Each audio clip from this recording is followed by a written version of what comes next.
Bueno, aquí estamos. Les mencionaba el tema que vamos a hablar, un tema delicado, un tema importantísimo, eh, porque hemos vivido algunos hechos en los últimos días, digamos, semanas, y como que vuelve a salir, como se dice, al tapete. Por eso quiero compartir este momento con nuestros invitados, invitadas. En este caso está Ramón Corbalán. Bueno, él es psicólogo y es educador popular del equipo de educación del CERPAG. ¿Cómo te va, Ramón, querido? Muy buenos días. Muy bien, acá resguardándonos del frío y esperando el anunciado frío polar. Así es, así es. Y Alejandra Amarilla, que también es educadora sobre este tema de educación que vamos a tratar enseguida, y es de Putibojara. ¿Cómo te va, Ale? ¿Cómo estás? Buen día, todo bien. Un gusto poder compartir este espacio también con ustedes. Igualmente. Ale, ¿qué es Putibojara antes de arrancar? Sí, contarles un poco sobre el grupo y sobre el nombre también. Putibojara es un grupo de adolescentes y jóvenes que trabaja un poco en la temática de derechos sexuales y derechos reproductivos. Es un grupo ya que nació en el año 2011, ya llegamos a los 10 años también. Y es un grupo que inició justamente en la lucha de la educación integral de la sexualidad como un derecho, ¿verdad? Entonces, en el grupo se encuentran adolescentes de 14 años de edad hasta jóvenes, y entonces seguimos esta lucha también, ¿verdad? Y el término Putibojara viene un poco justamente de la palabra guaraní, de lo que implica el ayudar y el compartir el conocimiento también con otros adolescentes y jóvenes. Genial. Ramón, antes de entrar así en el tema de la educación, nomás te quería preguntar, ¿por qué crees que, ahí explicaba Ale cuáles son sus puntos de Deportivo Jara y ella hablaba de derechos sexuales y reproductivos? Cuando vos empezás a hablar de palabra derechos sexuales, hay un grupo en la población que salta automáticamente como si fuera que está mal hablar de esto. ¿Por qué pensás que pasa esto? Básicamente porque lo que llamamos cultura de derechos humanos todavía no es un sentido común en nuestra sociedad. Tiene que ver con, por un lado, la responsabilidad del Estado de la difusión y o sea, el Estado también tiene esa responsabilidad pedagógica, digamos, de dar a conocer a través de distintas estrategias, digamos, comunicacionales fundamentalmente, de qué significan los derechos humanos. O sea, partiendo simplemente de la base que nuestra constitución, el texto constitucional, es lo que técnicamente se llama como derecho, constitución garantista, porque garantiza todos los derechos humanos reconocidos en la Declaración Universal, digamos, pero todavía eso no es un sentido común. En eso hay un fracaso grande del espacio educativo, la, después del golpe que desplaza a Stroessner, por ejemplo, todavía nosotros no pudimos eh, reemplazar esa educación autoritaria, tanto en sus contenidos como en sus prácticas. Y el tema de derechos humanos no ha sido un contenido trabajado con todas sus implicancias. Entonces, aparte, uno dice, como vos decís, para un sector de derechos humanos está asociado a proteger delincuentes, no como algo que está en la Constitución y que forma parte de responsabilidades muy concretas del Estado, de garantizar condiciones de vida digna a toda la población, digamos. Dentro de eso, los derechos sexuales y reproductivos forman parte también, que Ujú. implica una serie de derechos, derecho a la información, el derecho a la protección, derecho a Claro, la, pero al digo nomás que servicio cuando público. vos hablas claro, vos lo haces más amplio porque así tiene que ser, porque está dentro de los derechos humanos. Digo nomás, vos hablas de derechos sexuales y reproductivos y de educación y parece que te saltan algunos y ya te llevan, no, eso ya es hablar de aborto, más o menos, ¿entendés? Es automático, o llevar a hablar Sí, de sí, sí, sí, matrimonio, sí. matrimonio igualitario o gay, o sea, es como una agenda de un grupo de gente que se le para los pelos cuando vos hablas y sí, pero para la mano, ¿no? O sea, estamos hablando de otra cosa, pero parece ser que no. Algunos No, intencionalmente y otros que no sé si no razonan o por qué le salta como dice un amigo mío argentino, le salta la tecla, una tecla, ¿no? La térmica, perdón, le salta la sí. térmica. Y sí, porque Y realmente, o sea, nos falta todavía como apropiarnos y hacer como algo muy, como dirían los adolescentes, algo obvio, pero eso implica apropiarnos del texto constitucional, de lo que significa relacionar mi vida concreta con el acceso, el goce de derechos puntuales, pero como eso no ha pasado todavía, entonces para un sector de la población es probable que ese discurso se ha instalado sobre la base de un desconocimiento del texto, digamos. Tenemos un amigo abogado que siempre nos decía, no dejen a los abogados la exclusividad del conocimiento jurídico. O sea, así como llevas en tu mochila tu botella de agua, tenés que tener la Constitución y el Código Penal y el Código Procesal Penal. O sea, eso tiene que ser una lectura cotidiana nuestra porque por un lado, la Constitución es lo que el Estado, la responsabilidad del Estado, digamos. Yo tengo que saber eso para poder exigir derechos. Y el Código Penal y el Código Procesal son las conductas que el Estado tiene definido como crímenes y delitos. ¿Y qué pasa si yo hago alguna de las dos, digamos? O sea, ¿cómo me va a castigar el Estado? Yo tengo que saber eso, ¿verdad? ¿Cuáles son las reglas? Pero no es un sentido común todavía entre nosotros, nos falta, o sea, allí hay un vacío muy grande en nuestro sistema educativo que encima actualmente está en una crisis tremenda en todos los niveles, hasta el universitario. Alejandra, bueno, estamos hablando en las siglas es ESI sería, ¿no? Educación Integral de Sexualidad. ¿Qué quiere decir esto? Sí, la educación integral de la sexualidad es justamente eso, ¿verdad? O sea, que sea integral para todas las niñas, niños y adolescentes, y eso es algo, eso es un enfoque que nosotros, ¿verdad? Buscamos instalar desde Petibujara, ¿verdad? La integralidad implica como varias cuestiones también, ¿verdad? Que pueda implementarse una educación científica, una educación laica, por sobre todo que tenga también un poco lo que es el enfoque de derechos, la perspectiva de género, que pueda impartirse también de acuerdo a las edades de las niñas, niños y adolescentes, ¿verdad? Que sea una información, una educación integral que sea oportuna para todos los niveles educativos, ¿verdad? Creemos que esa es la educación integral que debería implementarse en el ámbito de la sexualidad, ¿verdad? Porque es el grupo, eso es algo que siempre estuvimos viendo también, de que existe realmente una educación sexual en sí, pero es una educación que no contempla como otros enfoques también de las vivencias de las niñas, niños y adolescentes. Muchas veces no tiene en cuenta también las cuestiones psicológicas y cómo afecta también la cuestión de lo social. Entonces, buscamos justamente que se pueda implementar ese tipo de educación. No una educación que tenga así como sesgos ni prejuicios, por sobre todo, ¿verdad?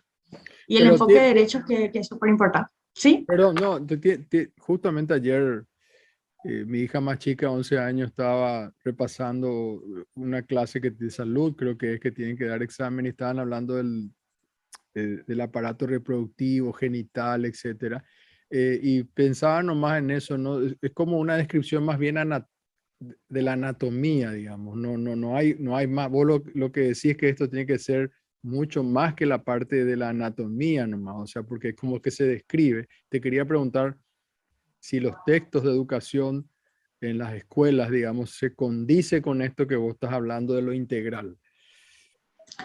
En realidad, justamente con esta situación que mencionas, ¿verdad? Eso es lo que vemos mucho en el sistema educativo actualmente, ¿verdad? De que es un enfoque meramente biológico, pero que no contempla como otras vivencias, ¿verdad? O sea, el alcance es muy limitado todavía a nivel educativo.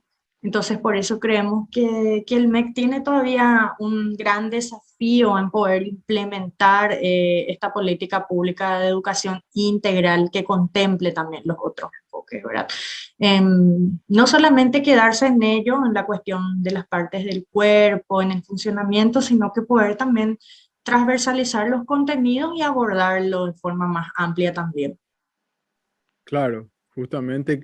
Y ahí está un poco la clave, querido Ramón, ¿verdad? ¿Cómo unimos la palabra sexualidad con educación, digamos? ¿Cómo se hace? Claro, lo cual implica también ahora, el otro día estuvimos en un encuentro con docentes y le mostraba yo cómo después de del espacio de estos años de pandemia, cómo la educación ingresó en un debate muy interesante, digamos. Le decía yo que el día anterior me había metido en Google y puse educación y pandemia y aparecieron como 23.600.000 entradas, digamos.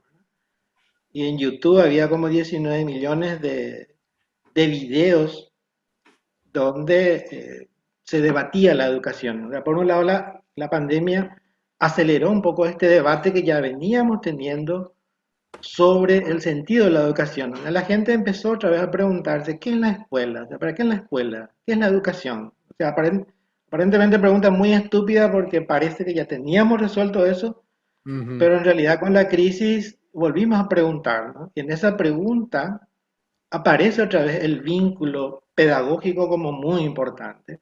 Es decir, ¿para qué ese encuentro entre un adulto y niños o niñas en aula?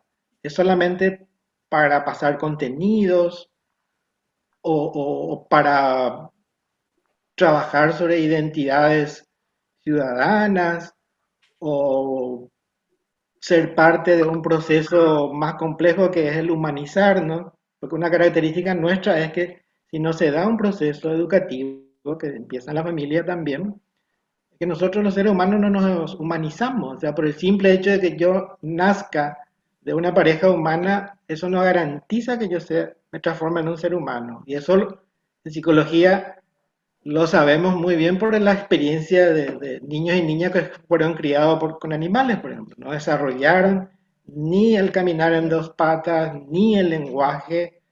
Es decir, se vuelve como muy importante los espacios de vínculo humano para que yo adquiera la capacidad de hablar, para que yo adquiera la capacidad de caminar, para que yo adquiera la capacidad de leer y escribir. Todas esas cosas no están determinadas ni biológica ni genéticamente. O sea, si no se da el estímulo cultural, eso no aparece en mí. Entonces ahí vuelve la pregunta, entonces, ¿para qué la escuela? ¿Para qué la educación? Y parece que una respuesta interesante tiene que ver porque es el lugar donde aprendemos la ética de la convivencia. Y el ejercicio de la sexualidad pasa justamente también por una ética de la convivencia, en el sentido de que yo no puedo hacer lo que se me cante con el otro, con el cuerpo del otro, con la emoción del otro. Y esto que dice Ale, en el sentido de que si la educación sexual se reduce a informaciones simples de anatomía, fisiología, no me da elementos para, como puber, niño, adolescente, para responder las inquietantes preguntas que yo tengo de el otro, ante el otro yo siento cosas que no me sé muy bien, en mi cuerpo estoy sintiendo cambios, no, yo no encuentro respuesta, yo necesito pensar sobre eso.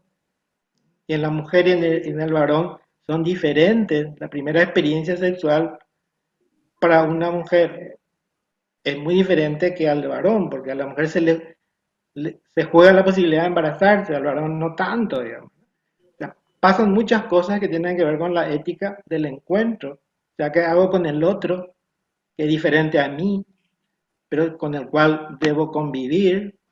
¿Ya? Y todo eso se juega en lo que ya se llama educación integral de la sexualidad.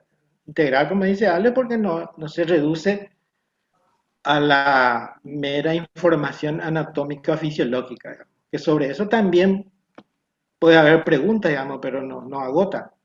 ¿Y cómo, y Cuando yo cómo? junto sexualidad y educación, Ujú. lo interesante es cuando lo junto porque en los dos temas se está jugando la ética de convivencia. No, quería decir más que el ministro de Educación en estos días dijo, nosotros defendemos la vida, la familia y la sociedad paraguaya, en un acto hace pocos días. No sé si ustedes escucharon. Y bueno, Sí, sí. se encendieron las redes también, ¿verdad? ¿Qué te hace pensar eso, Alejandra? Sí, estuvimos viendo un poco el posicionamiento que tuvo el ministro y de hecho nosotros también desde nuestras redes quitamos un poco como nuestro posicionamiento también en relación a ello, ¿verdad? Y lo que tratamos de comentar un poco acerca de esas situaciones es que, ¿verdad? La educación en sí debe ser científica y debe ser laica, ¿verdad? Y la transformación educativa justamente que se está planteando un poco desde el MEC y desde otros actores también creemos que no puede salirse de ese paradigma de garantizar ciencia en realidad en todos los espacios, ¿verdad?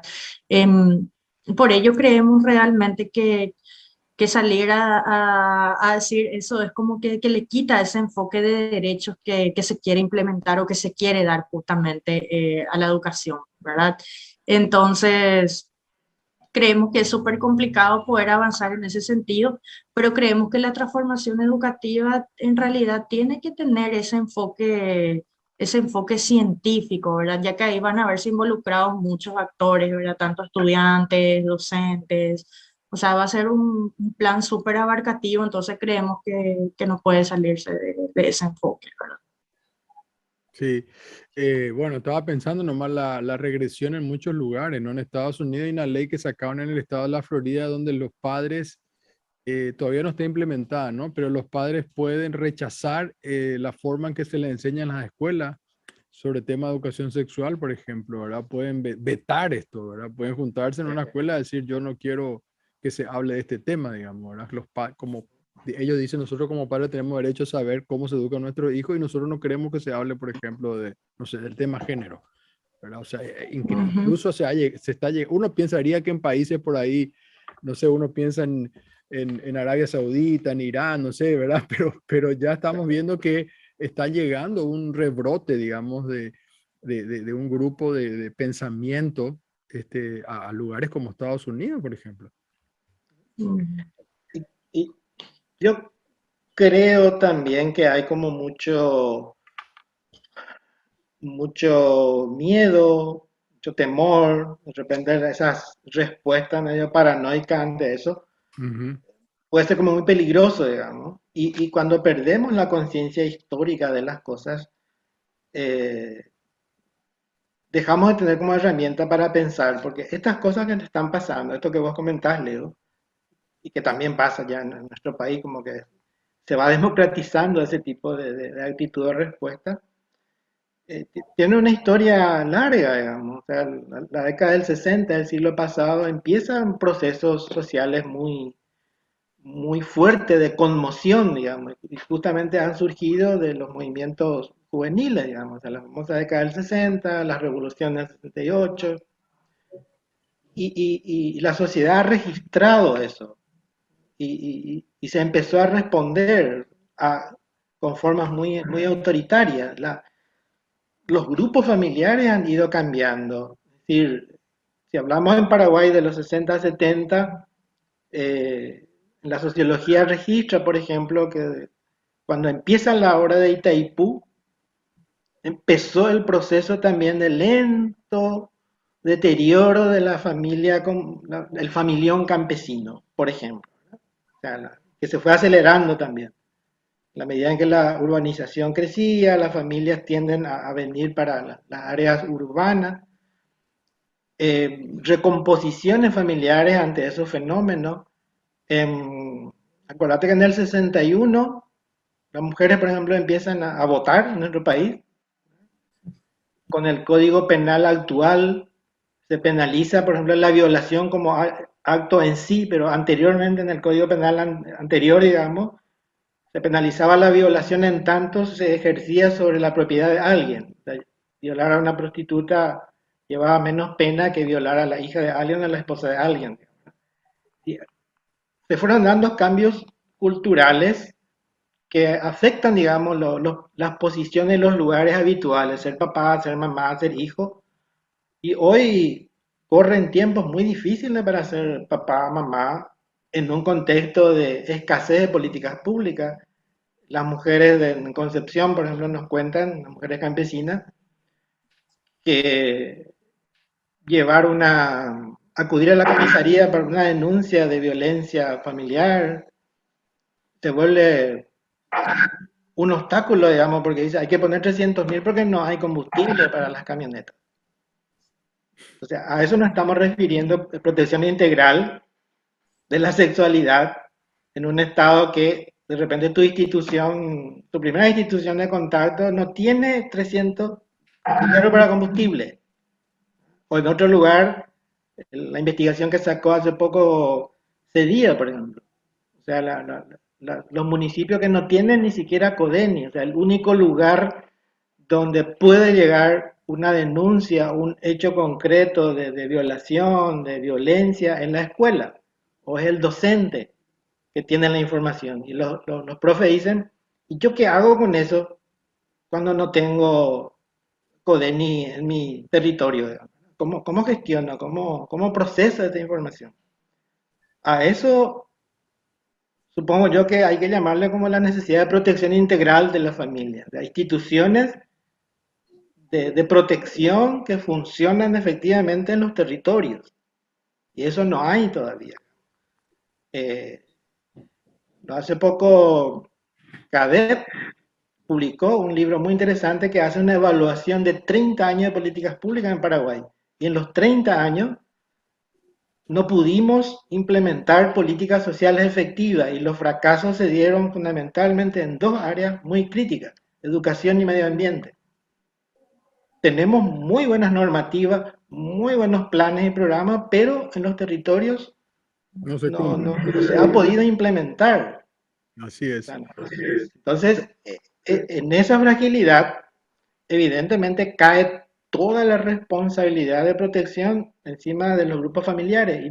Imposible eso, o sea, tirarle a papá y mamá se vuelve así como muy complicado, digamos.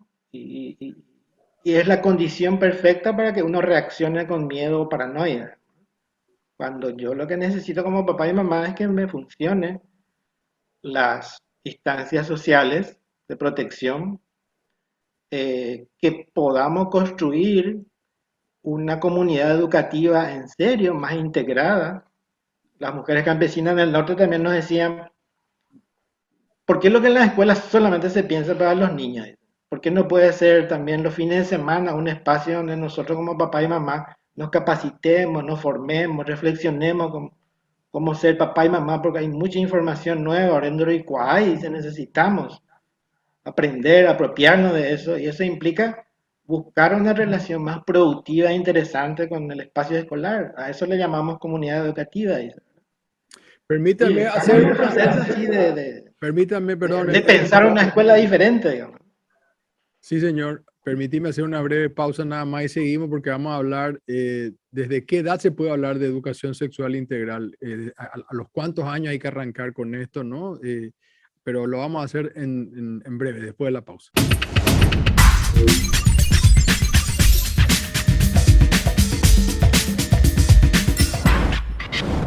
Alejandra, ¿desde qué edad se puede hablar de sexualidad integral?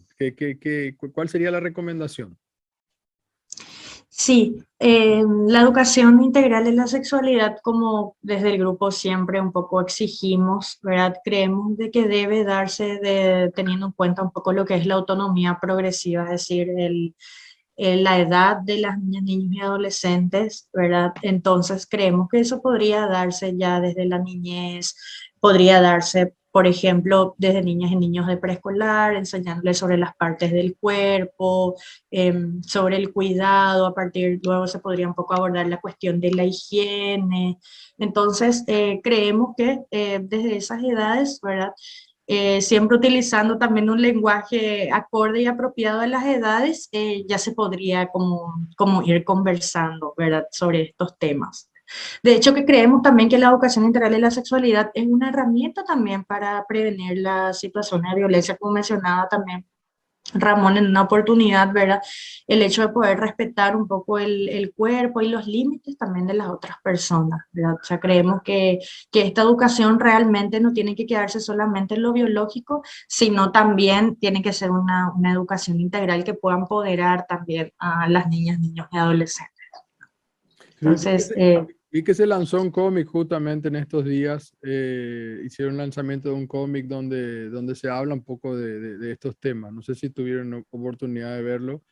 Eh, y me parece también una manera interesante del abordaje, ¿no? Con el lenguaje que utilizan muchas niñas y niños, ¿no? Ujú, ujú. Súper, sí, yo estuve viendo, creo que es el Mírame, creo que se Sí, lanzó Sí, anteayer también, ¿verdad? Entonces, hay como diferentes recursos también con los cuales se podría realizar esta educación integral de la sexualidad, ¿verdad? Si son pequeños, por ejemplo, utilizar lenguajes amigables, se puede trabajar tal vez por medio de herramientas didácticas, ya sean dibujos, historias, o sea, ir viendo un poco maneras en las cuales el aprendizaje pueda ir quedando y se pueda ir transmitiendo también, ¿verdad?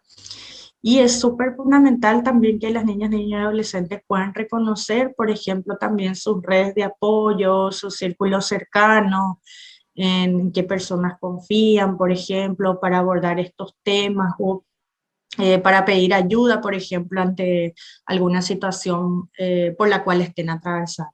Entonces, es súper importante también poder enfatizar en ello. claro, porque como decía recién Ramón, el tema de que se le deja toda la responsabilidad también a los padres, ¿verdad? Hay muchos padres, primero que muchos no se comunican con sus hijas o con sus hijos, ¿verdad? O sea, hay un problema ya de comunicación interna, por un lado, ¿verdad? O por ahí termina cayendo una maestra, un maestro, un caso de abuso y cómo hay que abordar esto. Eso es lo que tenemos que hablar también, ¿no, Ramón? Perdón, cómo hacer ese Mm, abordaje. sí. sí, y No, y es hay súper, no sí, decir que no, es súper importante que se puedan reconocer los protocolos que existen, o sea, que los docentes puedan saber qué hacer ante esas situaciones y actuar. Sí, si te puedes ampliar, Ale.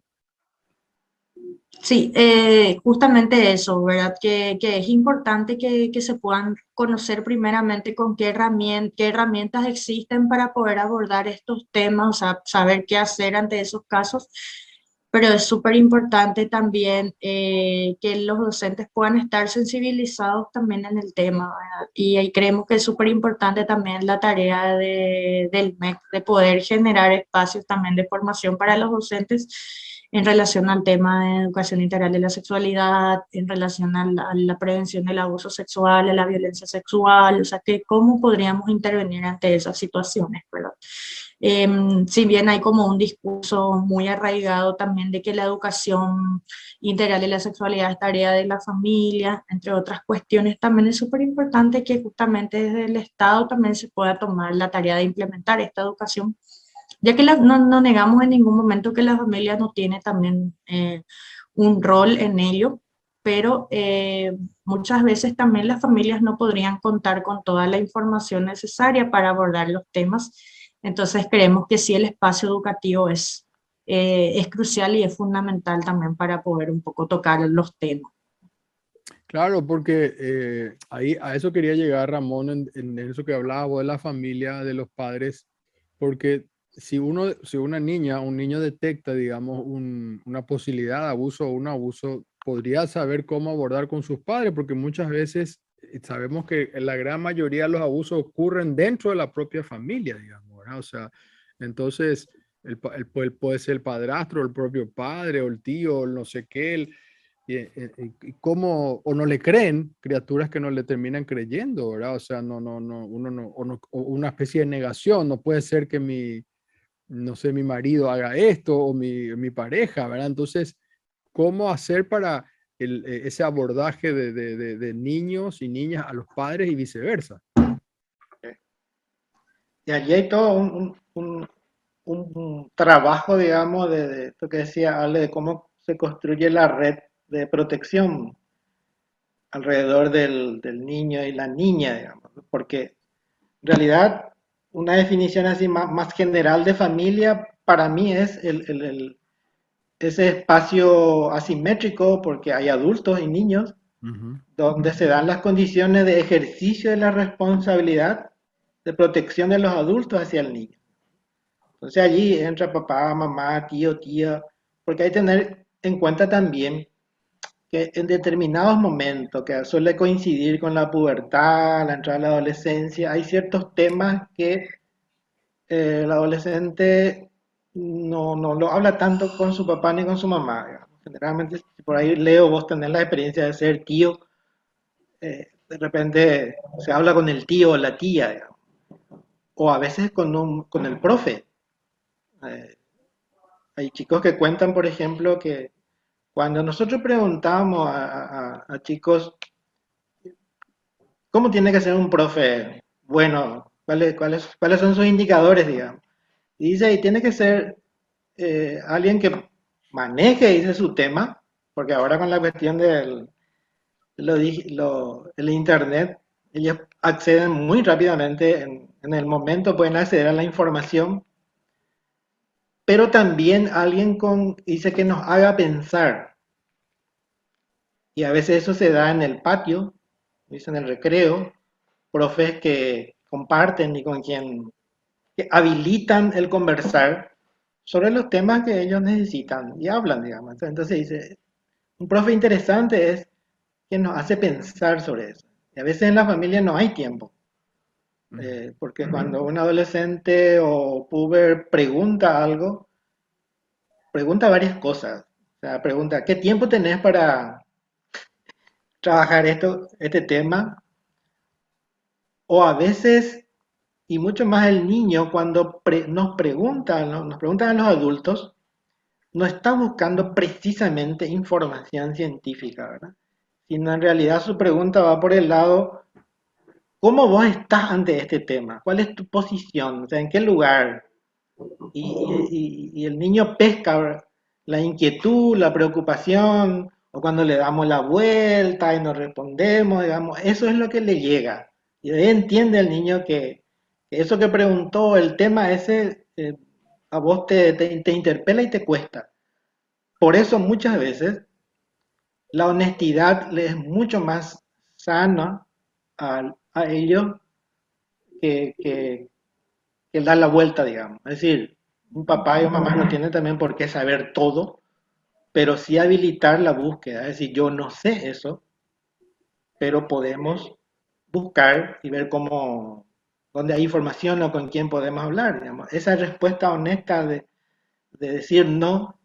Hay momentos en la vida que afirmar la ignorancia es muy importante para poder avanzar justamente, y mucho más en estos temas con los hijos, digamos. Y reconocer que van a ir apareciendo otros adultos que son importantes, referentes, por el proceso mismo evolutivo, digamos. Y por eso es muy importante la construcción de estas alianzas productivas, solidarias y de apoyo entre docentes y padres.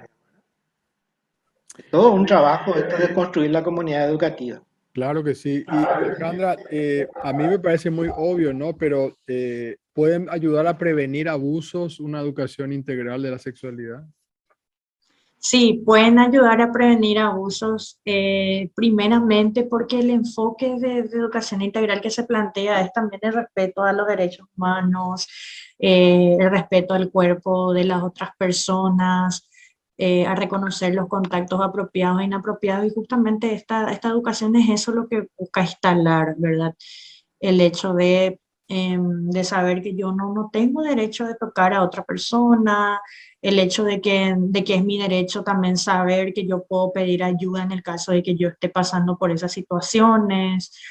Entonces, es como una educación justamente que pretende, como decía hace rato, lograr el fortalecimiento de las niñas, niños y adolescentes, ¿verdad? En sus vivencias en relación a la sexualidad, y a reconocer situaciones de violencia por las cuales pueden estar atravesando y saber qué hacer ante esas situaciones, ¿verdad? Porque es como ponerle palabras también a las cosas de las cuales no se habla. Entonces, al reconocer, creemos que ese cambio podría darse y que podría ocurrir. Es fundamental eh, instalar también esta educación integral de la sexualidad como una herramienta para prevenir las diferentes situaciones de violencia sexual que podrían ocurrir. Cuando nos enteramos hace poco aquel caso, digamos, se empezó a mencionar primero eran chicos jóvenes, después ya eran chicos más jóvenes, inimputables, digamos. Me imagino que en la misma escuela, porque se armó todo un lío, ¿no? Parecía que había que esconder primero la información para, no sé, casi por una cuestión clientelar, digamos, mi escuela es buena, entonces no pueden pasar estas cosas, digamos, ¿verdad? Ujú. Pero realmente es complicado, ¿no? Para el Estado, para la escuela, para todos, cómo abordar cuando son chicos en la edad de pubertad, pueden abusar de alguien más chiquito, digamos. No es un tema muy complejo, por eso se hace la insistencia en esta educación sexual integral, digamos, porque tiene que abarcar todo, pues. Es como una gran carpa donde están metidos todos estos temas. Y por qué uno estaría en contra si justamente lo que se quiere es llegar a un abordaje que no pase un abuso? Ramón Ujú. o Ale. No, yo creo que cuando dejamos de conversar, no solamente sobre la cuestión de sexualidad, sino sobre cualquier otro tema que hace a la convivencia, a lo que nos define, nos distingue como seres humanos, lo dejamos por dado, por el simple hecho de que estamos juntos ya se sobreentiende. eh, Cuando no pasa por la palabra, no se humaniza ese fenómeno, digamos, y en algún momento va a saltar. Y cuando salta, caemos en la cuenta de que no, lo hemos dejado fuera de la conversación, fuera de la convivencia, y la sexualidad no es algo natural, o sea, necesita un trabajo, tiene que ver con el crecimiento, con el ir haciéndonos personas.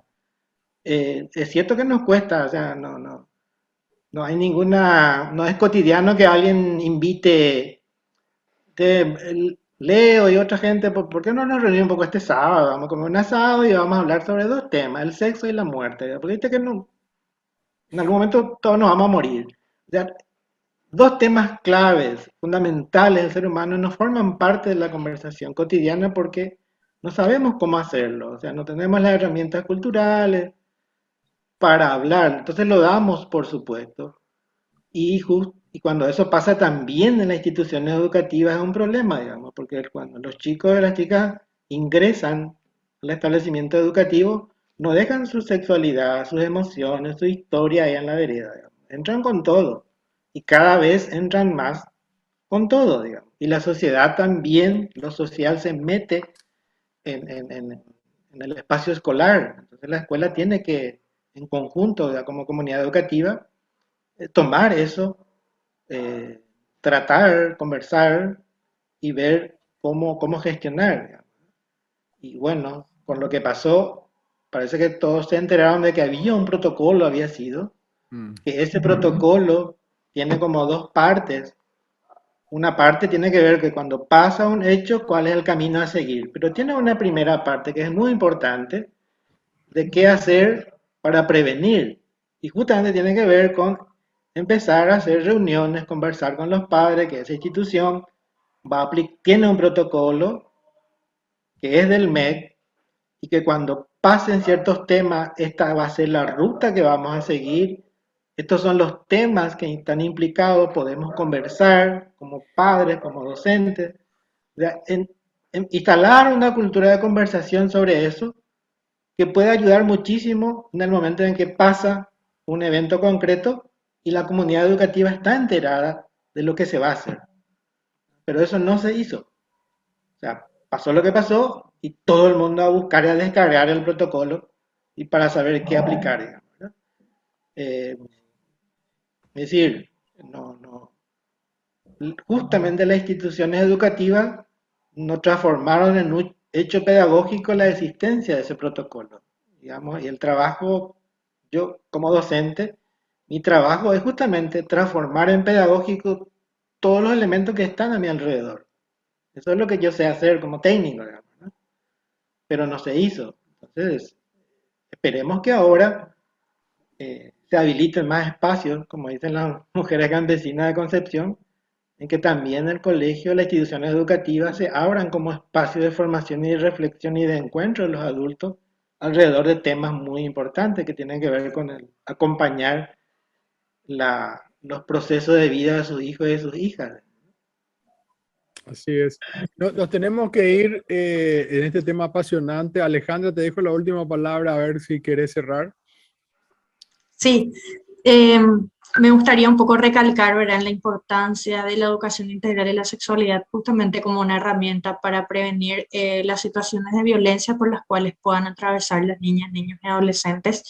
La educación integral de la sexualidad también debería abordar un poco lo que es la perspectiva de género, porque justamente esa perspectiva también nos permite analizar las desigualdades en las cuales se encuentran expuestas hombres y mujeres en la sociedad, y analizar un poco también cómo la cultura influye mucho en que sucedan estas situaciones. Entonces creemos que el MEC tiene todavía como una deuda en cuanto a derogar la resolución que prohíbe justamente la teoría de género en la educación, y romper con ese mito y ese tabú en torno a la educación integral de la sexualidad, y que es tarea del Estado realmente poder implementarlo en todos los niveles, y por sobre todo capacitar, ¿verdad?, a los docentes, a los funcionarios de salud también, para que puedan brindar atención integral a niñas, niños, adolescentes y jóvenes en este tema.